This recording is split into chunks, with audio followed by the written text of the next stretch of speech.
Salut!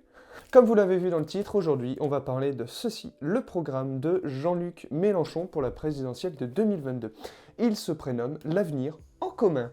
Alors voilà, ce programme, c'est 14 chapitres. Et oui, je me suis tapé 14 chapitres. C'est combien de pages? C'est 158 pages en tout. Et sachez que grâce à moi, vous allez économiser 3 euros. C'est toujours ça de prix, 3 euros.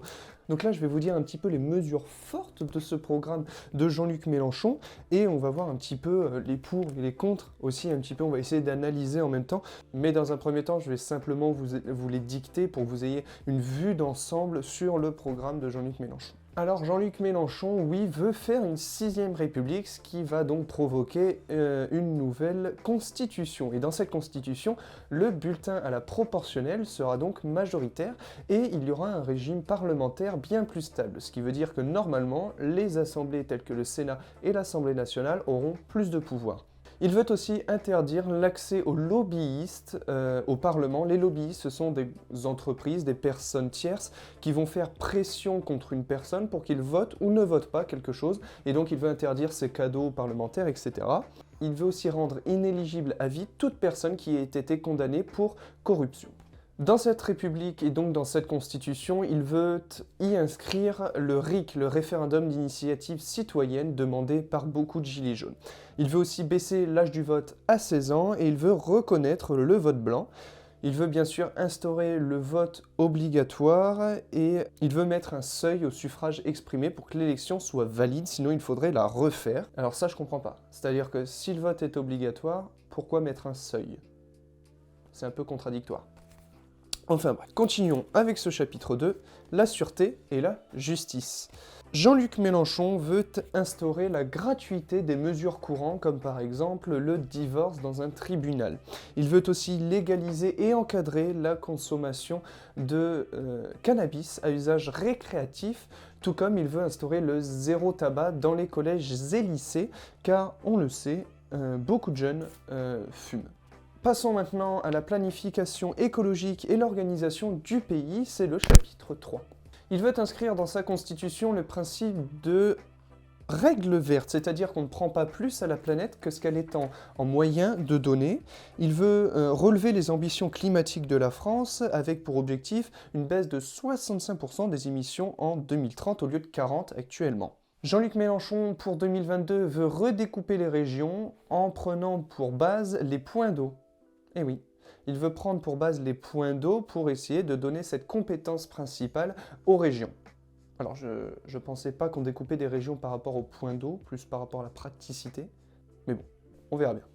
Il veut faire des Outre-mer un territoire pilote, c'est-à-dire qu'il veut que ce soit eux les premiers en 100% énergie renouvelable, en 100% circuit court, il veut que ce soit le pilote de la planification écologique de la France. Passons au chapitre 4, les grands défis de la bifurcation écologique. Il veut lancer un plan massif de 200 milliards d'euros pour des investissements écologiquement et socialement utiles.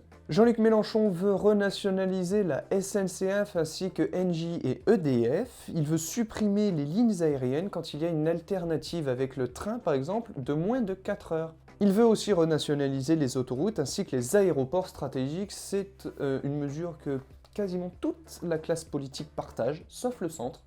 Marine Le Pen veut aussi renationaliser les autoroutes, donc les deux extrêmes veulent renationaliser.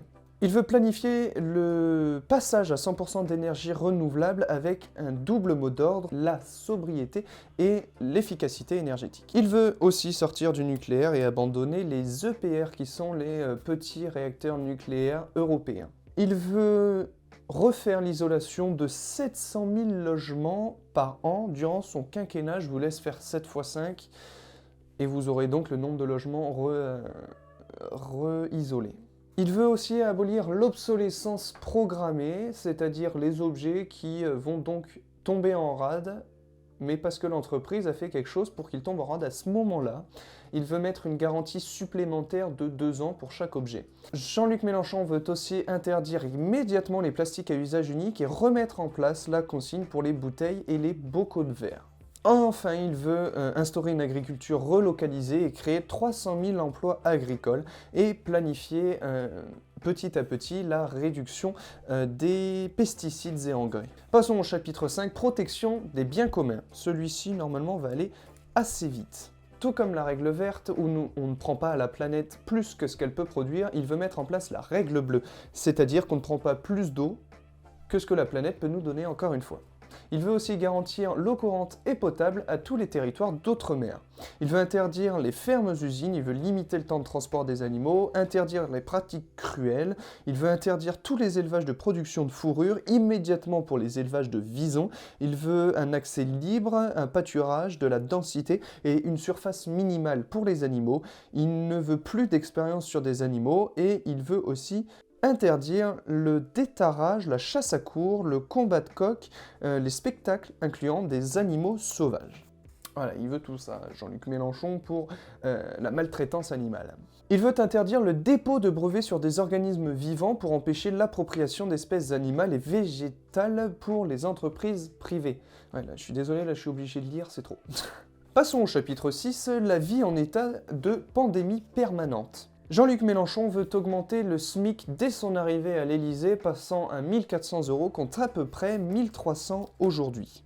Il veut aussi instaurer le 100% sécu, c'est-à-dire que la sécurité sociale inclurait aussi la mutuelle, c'est-à-dire que tous les soins prescrits par un personnel hospitalier, par un médecin, tous les gens qui peuvent prescrire des médicaments seront 100% remboursés.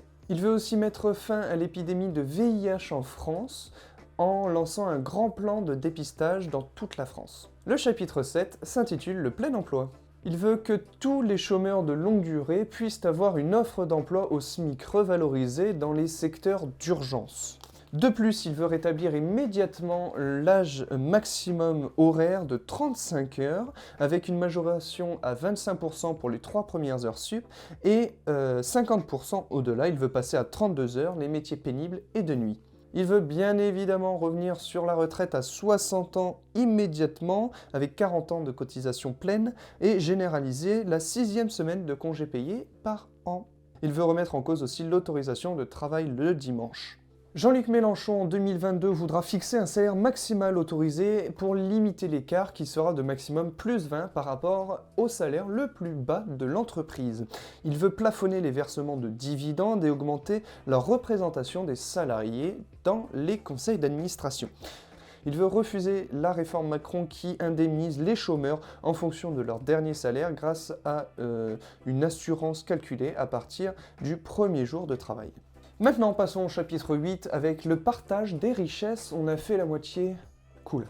Comme je vous l'ai dit, il veut revenir sur la privatisation des aéroports, autoroutes françaises des jeux et bien d'autres choses. Que veut-il d'autre? Il veut rendre l'impôt sur le revenu plus progressif avec 14 tranches au barème contre 5 aujourd'hui. Il veut bien évidemment remettre l'ISF de façon renforcée. Il veut réduire la TVA sur les produits de première nécessité et il veut augmenter la TVA sur les produits dits de grand luxe. Il veut aussi atteindre d'ici la fin de son quinquennat l'objectif de 0 sans-abri avec la création de 100 000 places d'accueil pour les sans-abri. Passons au chapitre 9, l'égalité.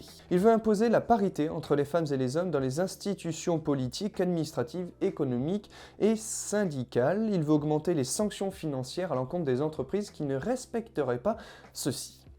Il veut constitutionnaliser la non-marchandise du corps humain et le droit fondamental de disposer de soi en toutes circonstances.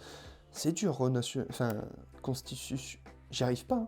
Constitutionnaliser, je peux pas le dire vite. Passons maintenant au chapitre 10 avec l'émancipation.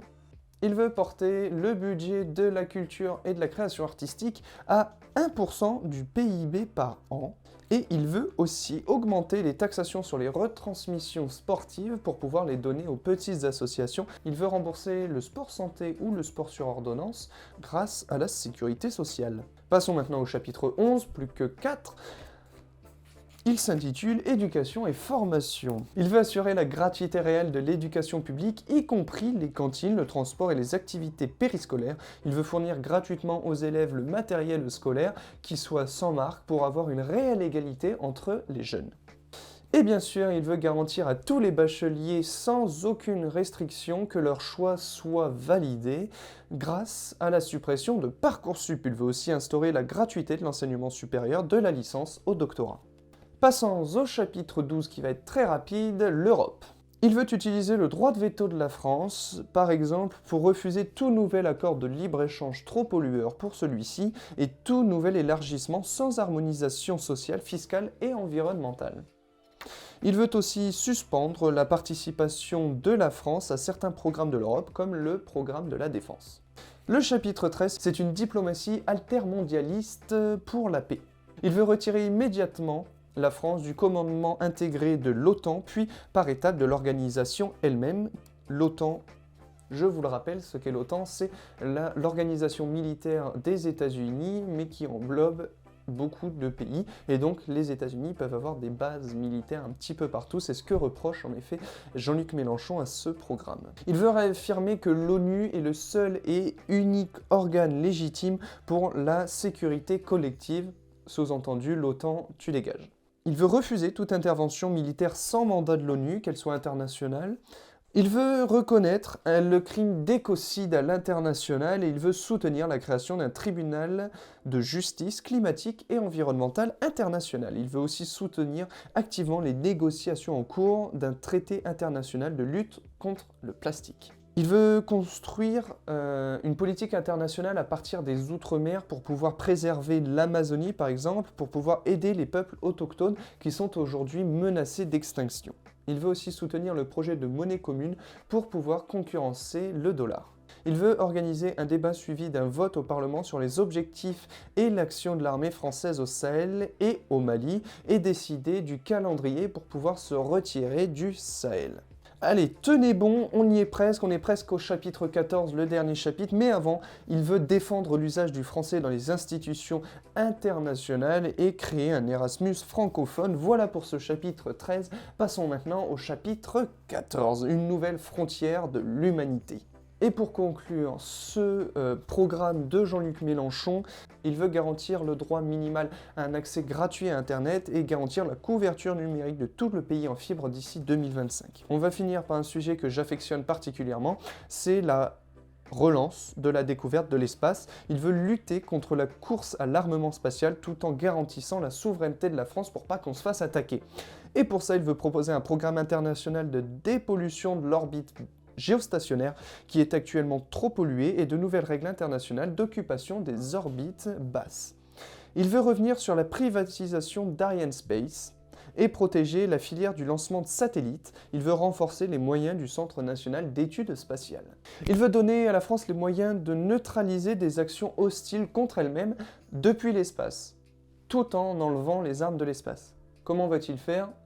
On va bien voir quand il sera élu ou pas. Il veut renforcer la contribution française à la présence humaine permanente dans l'espace, en lien notamment avec la Russie, les États-Unis, la Chine et l'Inde.